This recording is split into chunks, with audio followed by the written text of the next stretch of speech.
असता माता पित्यांच्या मनामध्ये खेळू लागली. मांडीवरचं लेकरू चतुर्भुज रूपामध्ये शंख चक्र गदा हाती पद्म असं चतुर्भुज रूपामध्ये प्रगट झाला आणि सांगितलं, आपल्या माता पित्यांना काळजी करू नका,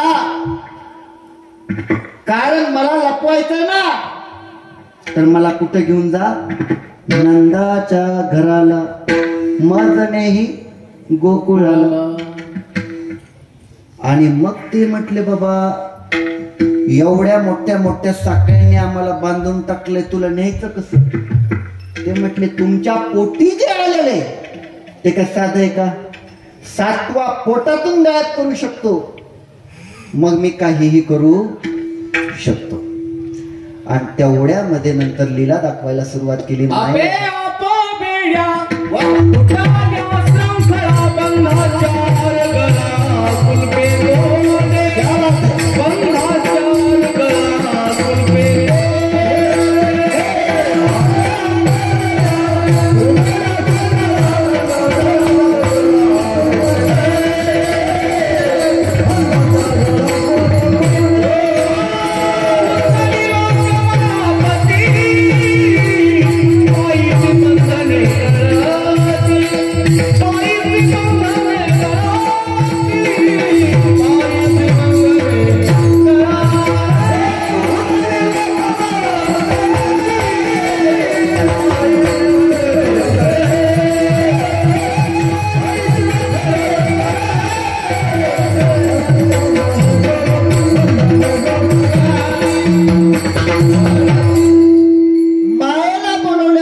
ती काय झाली, मुक्त झाली, मनाने कुल्प गळून पडली. जे पावला पावली सैन्य तैनात होतं तिथं, ते सगळ्यांना एक अशी प्रकारची निद्रा लागली. कोणी जाग, तिथं जागे फक्त तिघच होती. कोण कोण? देवकी, वसुदेव आणि बालकृष्ण. आणि मग सगळी बंधनं, ते 7 महाद्वार उघडली एका टोपलीमध्ये. ते टोपली कुठं सापडली नाही. आता टोपलीमध्ये म्हटलंय ना भागवत, टोपलीमध्ये, पण ते टोपली तिथं कुठून आली?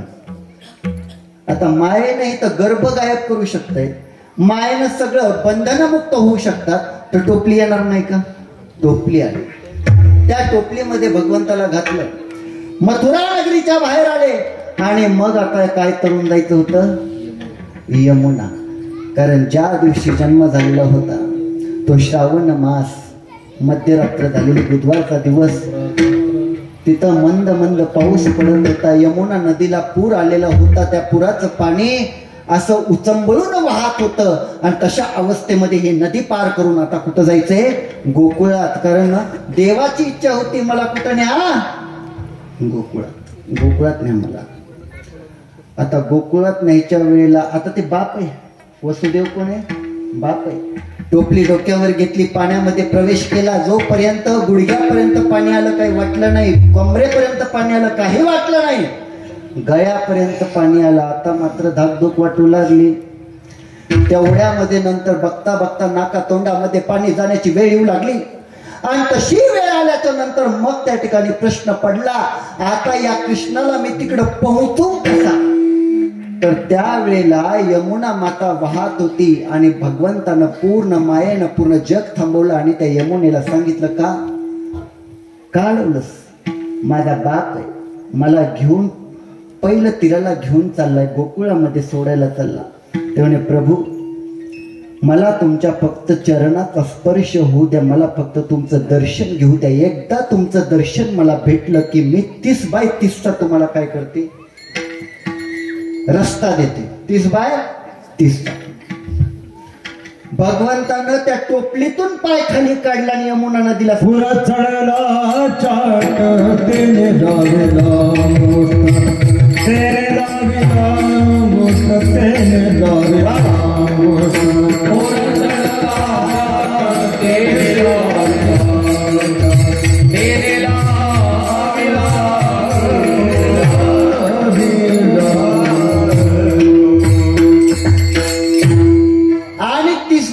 रस्ता भेटल्याबरोबर यमुना नदी पार केली, गोकुळामध्ये गेले. नंदराजाच्या घरी काय जन्माला आलती? माया. कशाच्या रूपानं? कन्येच्या रूपात. तिथं कोण जागा होतं? फक्त नंदराजा. नंदराजाच्या हातामध्ये हे कृष्ण दिला आणि त्यांच्या घरामध्ये जन्माला आलेली ती माया उचलली. विषय संपला. सकाळ झाली आणि सकाळ झाल्याच्या नंतर यशोदेच्या जवळ कोण होतं? कृष्ण होता. आणि त्या कृष्णाला बघितलं. तिला इतका आनंद वाटला, इतका आनंद वाटला की तो आनंद ज्या वेळेला पूर्ण गावात पसरला, सगळ्या गवळणी एकत्रित आल्या. गवळण म्हणती गवळणीला, गवळण म्हणती गवळणीला,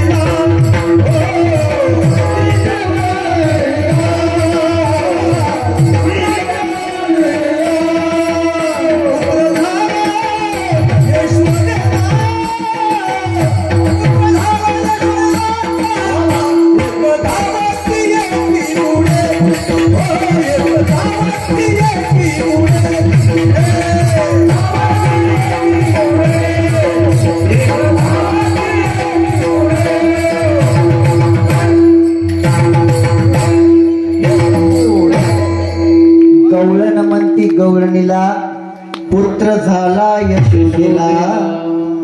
आणि ज्या वेळेला सगळ्या गवळणीचा मेळा आला, सगळ्या गवळणींमध्ये काही अधिकारी गवळणी होत्या आणि त्या अधिकारी गवळणींची काय सोडवली? गाठ सोडविल्या गाठी, दर्शने कृष्ण भेटी. गाठ सोडवली. गाठ म्हणजे नेमकं काय? आता बघा समाजामध्ये बरं का, समाजामध्ये सुद्धा चालता बोलता आपण सहज म्हणतो. गाठ हा शब्द वापरतो ना प्रत्येकाला. गाठ, आतल्या गाठीचा म्हणतात ना. तुमच्याकडे म्हणतात का? आमच्याकडे म्हणतात बघ. एखादा माणूस चॅप्टर असेल, एखादा माणूस जर जास्त आगाव असेल तर त्याला काय म्हणतात? कारण जे सांगायचं ते कधीच सांगत नसतं, जे नको ते सगळी भामडकथा सांगणार. त्याला काय म्हणतात? तू लई आतल्या गाठीचा आहे. कारण जे खरं आहे ते तुझ्या होटात, पोटात आहे पण होटात, हा तू आतल्या गाठीचा आहे. मग तिथं काही गवळणी अशा होत्या. मग ती गाठ सोडवली म्हणजे त्या आतल्या गाठीच्या गाठी सोडल्या का? नाही. ती गाठ कोणती होती? तर ती गाठ म्हणजे कोणती?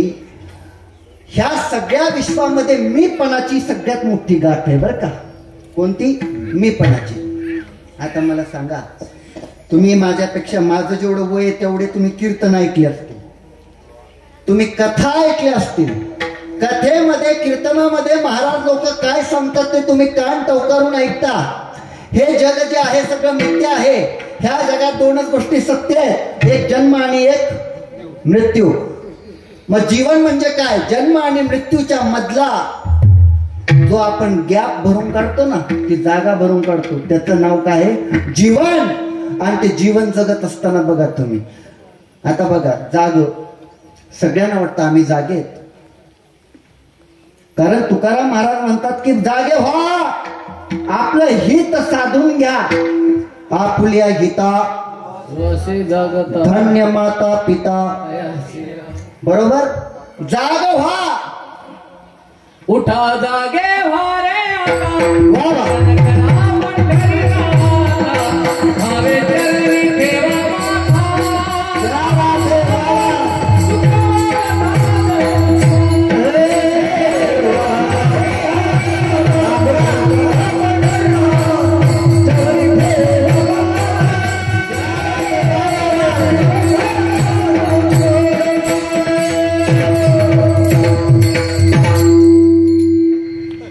जागे व्हा आणि स्मरण करा पंढरीनाथ. तुकाराम महाराज म्हणतात जागी व्हा. आता काही कीर्तन ऐकलं, लोक म्हणले महाराज आम्ही जागे. ऐका बरं का, एवढं सांगून मी काल्याकडे पुन्हा वळतो. आम्ही जागेत महाराज. काय म्हणतात? जागेत आम्ही. मग एखादा अधिकारी संत असतो, ते म्हणतात जागेत म्हणजे काय केलं बाबा? जाग होऊन तुम्ही काय केलं? काय केलं? जागेत ना. काय केलं जाग होऊन?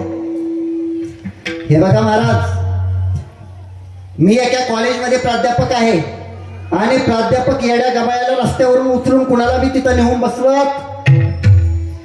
मी पहिल्यापासून जागा होतो, अभ्यासामध्ये हुशार होतो, डिग्र्या घेतल्या, अभ्यास केला आणि मग मला नोकरी लागली. आज 1.5-2 लाख रुपये मला काय पगार आहे. मी जागा आहे म्हणून पगार आहे. चांगल्या तालुक्याच्या जिल्ह्याच्या ठिकाणी 4-2 गुंठे जागा, मोठा बंगला झाला माझा. मी जागा आहे, बंगला झाला. बंगला झाला म्हणजे मी कसा आहे बोला ना. बंगला झाला म्हणजे मी कसा आहे, जागा आहे. माझे लेकरं चांगल्या शाळेमध्ये, चांगल्या कॉलेजमध्ये शिकतात. काही दिवसांनी ती MBBS होतील, MD होतील, इंजिनियर होतील, कलेक्टर होतील. आम्ही जागेत. आम्ही आमच्या लेकरांना चांगले संस्कार दिले, इतके चांगले संस्कार दिले ते कलेक्टर इंजिनियर होतात पण त्यांना पसायदान पट नाही. इतके जागेत. चुकीचं आहे का? मग तुकोबारायांनी जागा व्हायला सांगितलं म्हणजे तुम्हाला इंजिनियर डॉक्टर होऊन पैसा कमवण्यासाठी जागा व्हायला सांगितलं का? तुकाराम महाराज म्हणतात जागा होणं म्हणजे इंजिनियर होणं नाही, जागा होणं म्हणजे कलेक्टर होणं नाही, जागा होणं म्हणजे प्राध्यापक होणं नाही, जागा होणं म्हणजे पैसा कमवणं नाही, जागा होणं म्हणजे बंगला बांधणं नाही, राजवाडा बांधणं नाही, मोठ्या गाडीमध्ये फिरणं नाही. जागा होणं म्हणजे नेमकं काय? आपण जात असताना आपल्या बरोबर जी पुण्याई येणार आहे ती पुण्याई कमवण्यासाठी आपण काय झालं पाहिजे बोला ना. काय झालं पाहिजे? जागा झालं पाहिजे. आणि ते पुण्याई कोणत्या बाजारात किती पैसे दिल्यावर भेटते हो अण्णा? किती पैसे, किती नोटा मोजल्यावर मला लगेच तासाभरामध्ये मृदंग वाजवता येणार आहे बोला? येणार आहे का? किती नोटा दिल्याच्या नंतर पंडित भीमसेन जोशींसारखं मी प्रसिद्ध होणारे मोठा गायक होणार आहे का? किती नोटा दिल्याच्या नंतर मी मोठा विद्वान, महंत मंडलेश्वर, महामंडलेश्वर होणार आहे बोला? होणार आहे का? नाही महाराज. ह्या गोष्टी पैशानं भेटत नाहीत, ह्या गोष्टी साधनेनं भेटतात.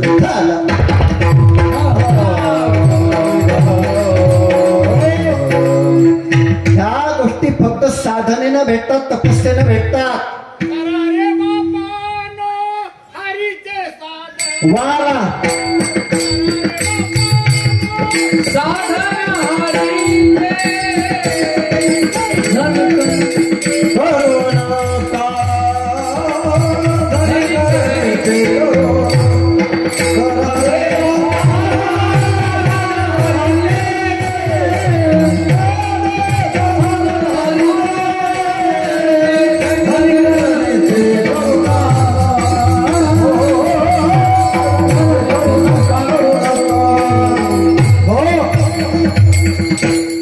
काय सांगितलं? साधन.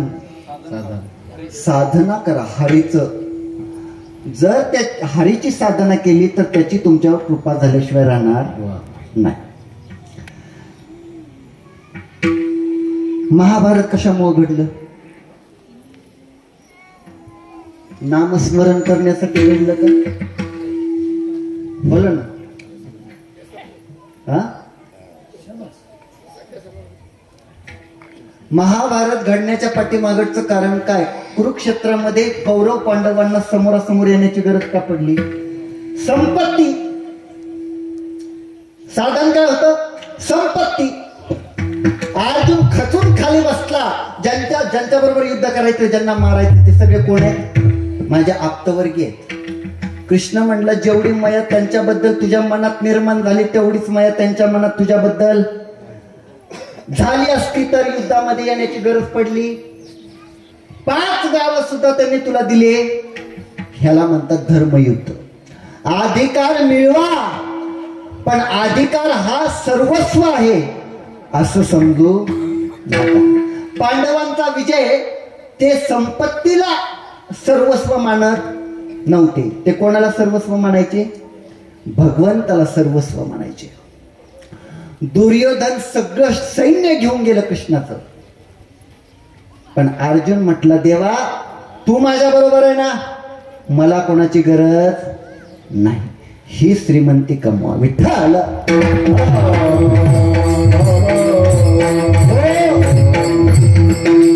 त्या ठिकाणी ज्या वेळेला भगवान कृष्ण गोकुळामध्ये अवतरित झाले, काही गाठी सोडल्या आणि 6 महिना, आता भागवत, आता मी पण भागवताचार्यच आहे, तर भागवतामध्ये सांगितलं की नंदराजाच्या घरी भगवान कृष्णांचा जन्म महोत्सव किती दिवस चालू होता? 6 महिने. 6 महिन्यापर्यंत नंदराजाच्या घरी नंद घरा नंद भयो जय कन्हैया लाल की, नंद घरा नंद भयो जय कन्हैया लाल की, नंद घरा नंद भयो जय कन्हैया लाल की, नंद घरा नंद भयो जय कन्हैया लाल की.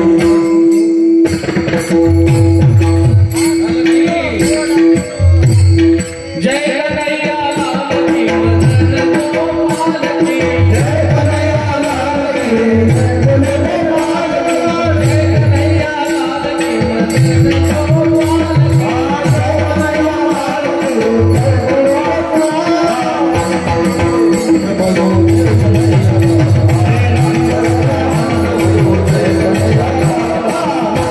मदन गोपाल की, जय कन्हैया लाल की, हाथी घोड़ा पालकी बोलो जय कन्हैया लाल की. इतका सुंदर महोत्सव तिचा जन्माचा चालू असताना त्या ठिकाणी कोण आली? पहिली मावशी. मावशी आली, मावशी संपवली. मला जास्त ते चरित्र आता सांगायचं नाही, तुम्ही ऐकून तुमचे कान बहिरे व्हायची वेळ आल्या. काल्याची कीर्तन, भागवत कथा, त्याच गोष्टी पुन्हा पुन्हा काहीतरी नवीन ऐकलं पाहिजे. बरोबर आहे का नाही? काय जाम झाले जाम. आता ते बाहेर काढायचं असलं तर तुम्हाला भागवत कथा करावं लागेल. विठ्ठल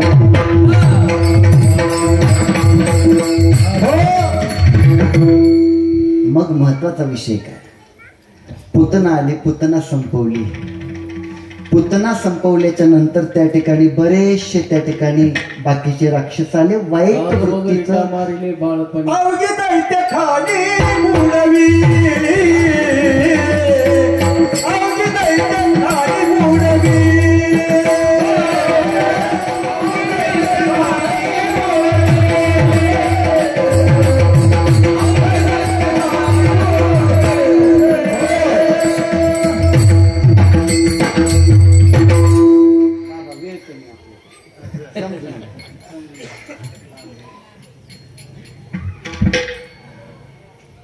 तर ज्या वेळेला बहुतेक जेवढे जेवढे त्या ठिकाणी राक्षस आले, संपवले. आता एका राक्षसाचं वर्णन करू.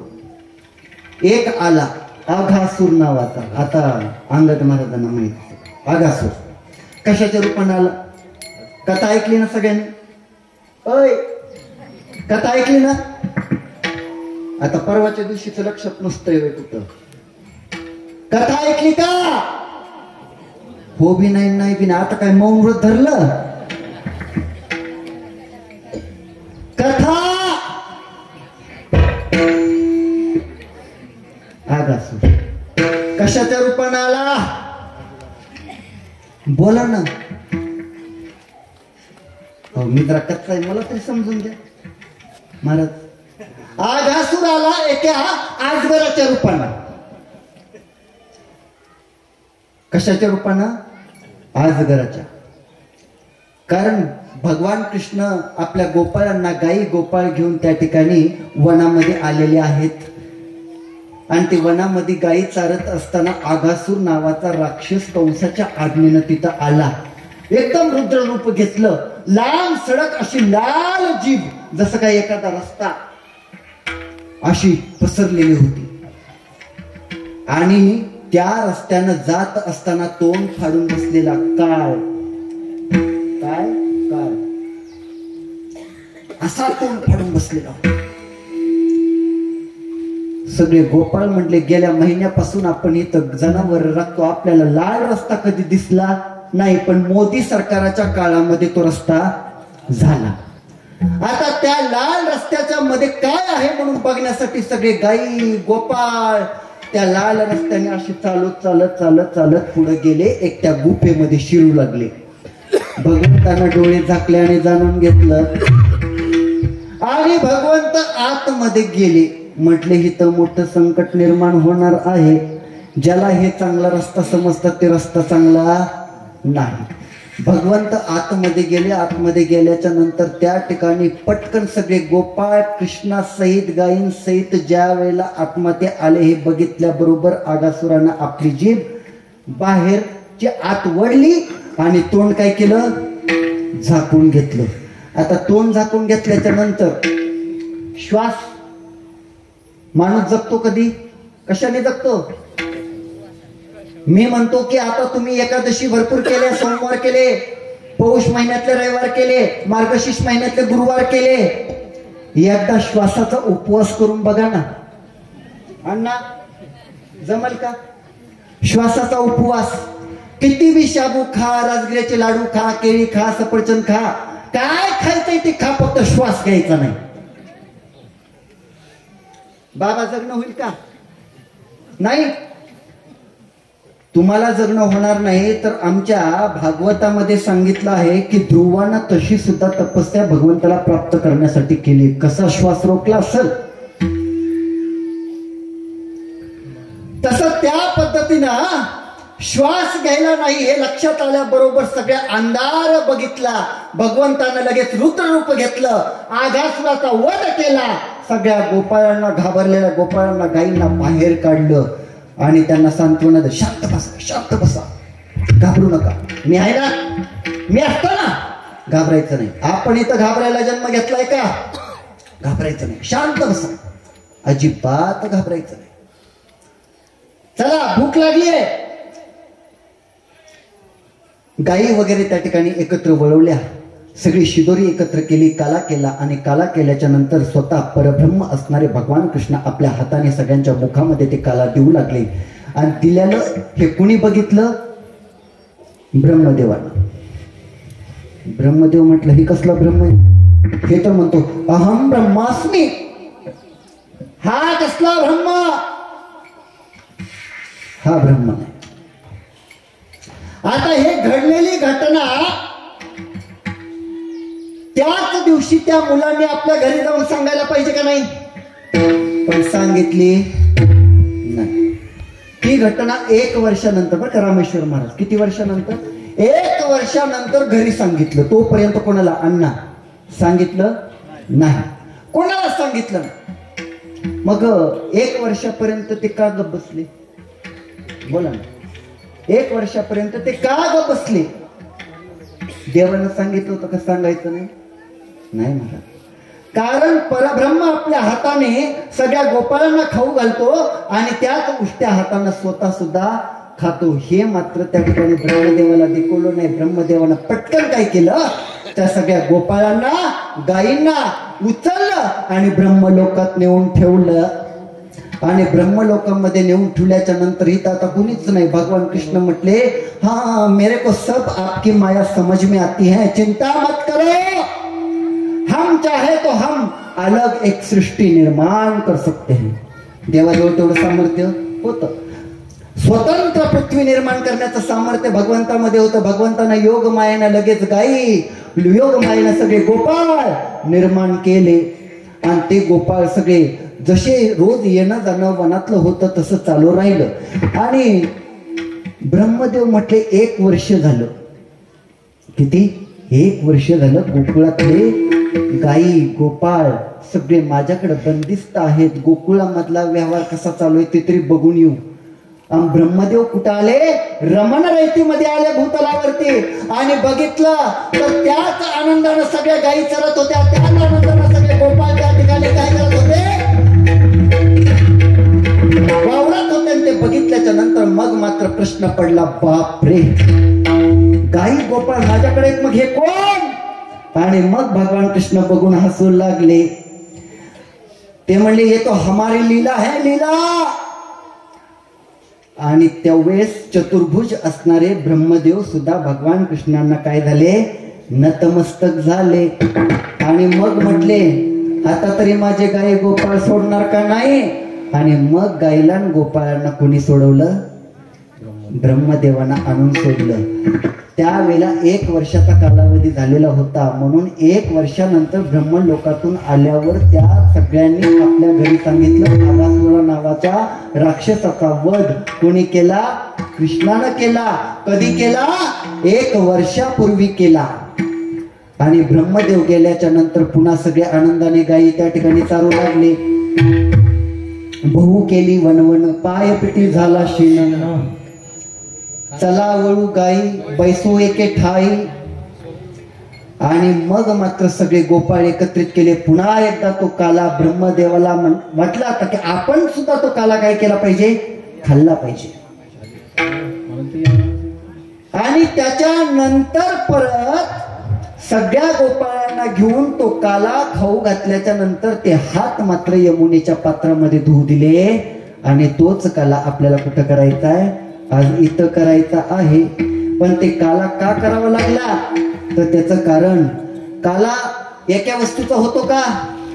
कमीत कमी 2 वस्तू नाही तर 2 पेक्षा अनेक वस्तूंचा काला होतो. काला म्हणजे नेमकं काय? एकदा एकत्रित झालेला काला पुन्हा वेगळा करता येत नाही. त्याला काय म्हणतात? काला. मग तो काला आपल्याकडे कशाचा करतात? दही लाही याचा सुंदर पद्धतीने काला केला जातो. आणि काला करून सगळ्या वारकऱ्यांच्या मुखामध्ये दिला जातो. तो काला वाळवंटामध्ये पुन्हा नामदेव महाराजांनी ती परंपरा अवगत केली.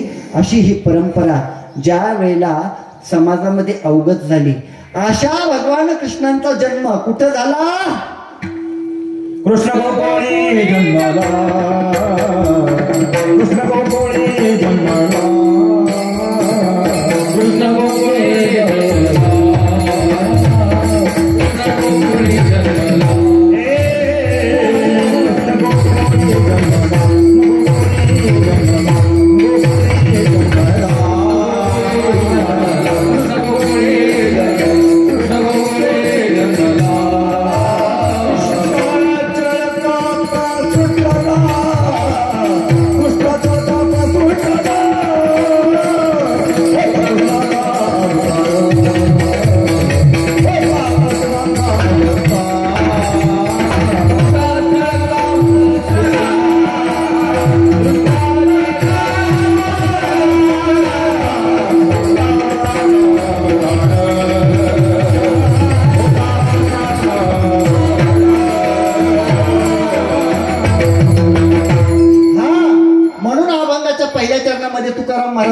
कृष्ण गोकुळी जन्मला. खऱ्या अर्थानं का जन्मला गोकुळात?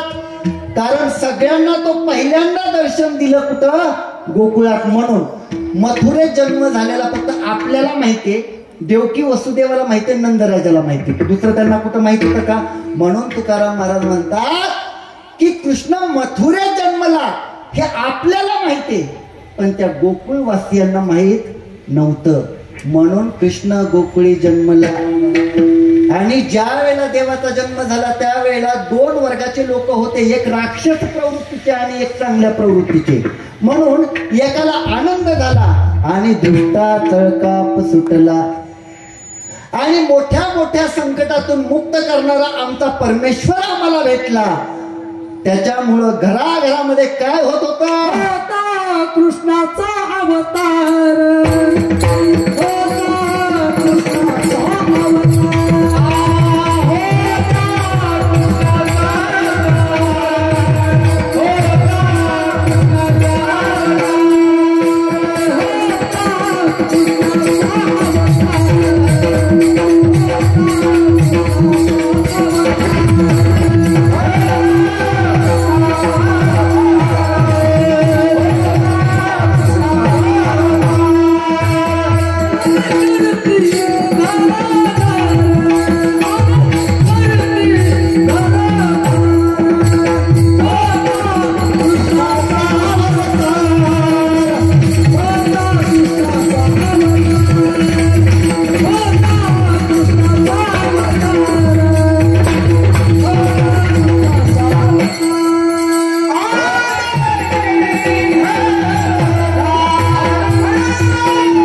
जगाचं लालन पालन पोषण करणार आणि दुर्जनाचा संहार करणार. म्हणून या ठिकाणी तुकाराम महाराजांना सुद्धा म्हणावं लागलं, होता कृष्णाचा अवतार आनंद करे ती घरोघर. आनंद कुणाच्या घरी होता? ज्याचा विश्वास देवावर होता, जे देवासाठी जगत होते, ज्यांनी आपलं सर्वस्व कुणाला अर्पण केलं? बोला ना, सर्वस्व कोणाला अर्पण केलं? देवाला. अशा देवाला अर्पण केलेल्या अस्तित्वामुळे त्या ठिकाणी प्रत्येक घरामध्ये आनंद होता. पण भय कोणाच्या ठिकाणी होतं? राक्षसांच्या ठिकाणी, वाईट प्रवृत्तीच्या ठिकाणी मात्र भय उत्पन्न झालं.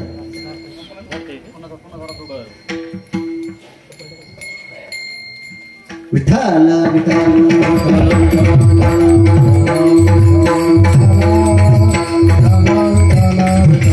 हो. आणि ज्या वेळेला प्रत्येक संकटातून मुक्त करणारा परमेश्वर आम्हाला प्राप्त झाला, तर त्या परमेश्वराचं गुणगान तुकाराम महाराज म्हणतात. त्यांचे भक्त कसे गात होते?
गाती प्रेमे आनंदे नाचते. हा आनंद फक्त भक्तांच्या ठिकाणी होता. कुणाच्या ठिकाणी? फक्त भक्तांच्या ठिकाणी. म्हणून भगवंताच्या नामस्मरणामध्ये आपलं जीवन व्यतीत करत होतं ते फक्त भक्त, आणि भयामध्ये होते ते फक्त राक्षस. देवानं सांगितलं, जो माझा आहे तो माझा, जो माझ्याकडे प्रेमाने येईल त्याला मी डोक्यावर येईल, पण जो माझ्याकडे तिरस्काराने येईल त्याला मी यमसदनी पाठवल्याशिवाय सोडणार. आणि जेवढे आले तेवढे सोडले नाही. जो नतमस्तक झाला त्याचं कल्याण केलं, आणि ज्याला अक्कल नव्हती त्याला अक्कल दिली. मागच्या जन्मातली कुबडी ह्या जन्मात नीट केली.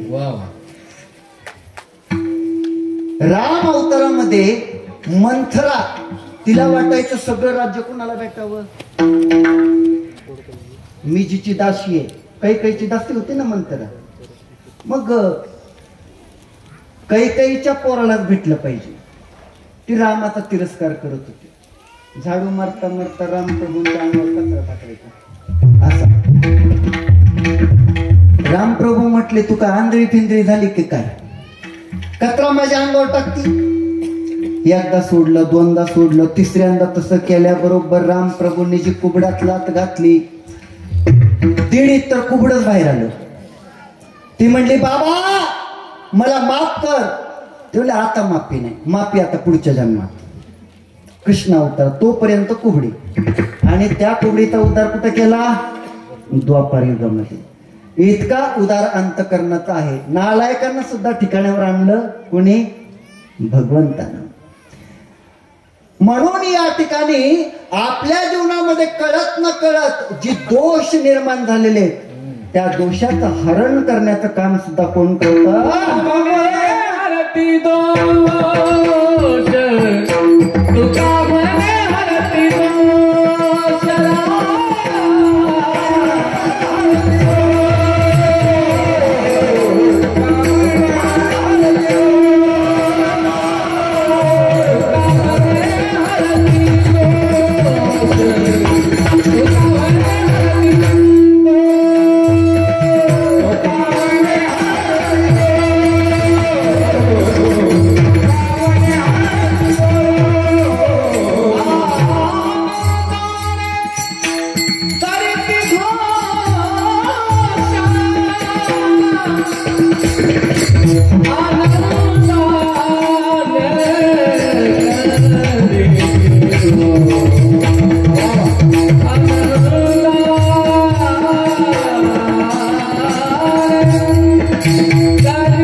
तुका म्हणे हरती दोष आनंदाने करीती घोष. तुकाराम महाराज म्हणतात की त्या भगवंतामध्ये एवढं सामर्थ्य आहे सगळ्यांचे दोष सुद्धा हरण करण्याचं. कारण का पूर्ण पुरुषोत्तम अवतार. अवतार कसा आहे? पूर्ण पुरुषोत्तम. म्हणून मी अभंग थोडक्यात शेवटला सोडवून घेतलं, चरित्र अगोदर संपवलं. तर वास्तविक पाहता काला हा कुणासाठी आहे? फक्त वारकऱ्यासाठी का? मग कोणाकोणासाठी? जो काल्याच्या कीर्तनामध्ये येतो त्यांनाच फक्त काला असतो का? तसं जर असेल तर इथं सगळेजण 4-4 दाणे घरी पण घेऊन जातात. जे कीर्तनाला आले नाही त्यांना सुद्धा घरी देतात. म्हणजे जो मृत्यू लोकामध्ये या शरीरानं जन्म घेतो त्या जीवासाठी हा काय केला? काला तयार केला.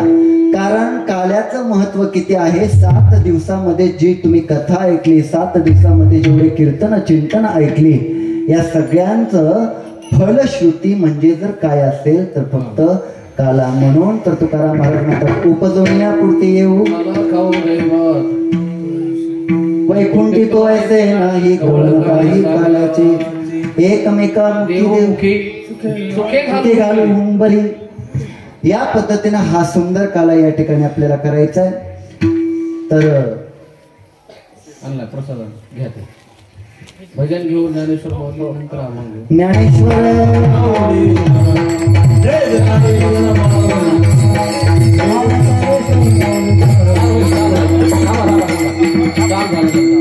अनंत महाराज शेंडगे. तो कमने हरती दोष, तो कमने हरती दोष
पैसा वसूल वादन, पैसा वसूल बिग बबल कार्यक्रमाची सार्थकता. या कार्यक्रमाला कीर्तनापेक्षा तुमच्या वादनानं जास्त शोभा आहे. असो, झालेली सेवा भगवान पांडुरंग परमात्मा भगवान बालकृष्ण लाल यांच्या चरणी पूर्ण कलावंतांच्या चरणी समर्पित करतो. सेवेला इथेच पूर्ण विराम देतो. ज्यांच्यामुळे इथं येण्याचा योग आला आमचे हरिभक्तपरायण धर्मराज तांदळे, हरिभक्तपरायण भागवतराव गायकवाड, हरिभक्तपरायण आयोजक भगवान शंकरराव धरपडे. तुम्ही धरपड केली म्हणून आम्ही इथे. तुमच्या धरपडीचाच परिणाम आहे. जसं आडनाव आहे तसं काम. म्हणून थोडक्यात झालेली सेवा भगवंताच्या चरणी अर्पण करून इथंच काला. विठ्ठल जय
Thank you.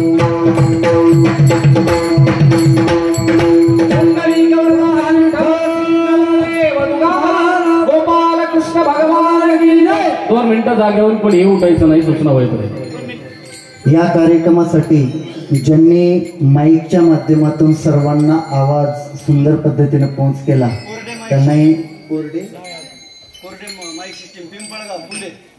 पिंपळगाव फुले कोरडे माईक सिस्टम यांचे फार फार धन्यवाद, आभार.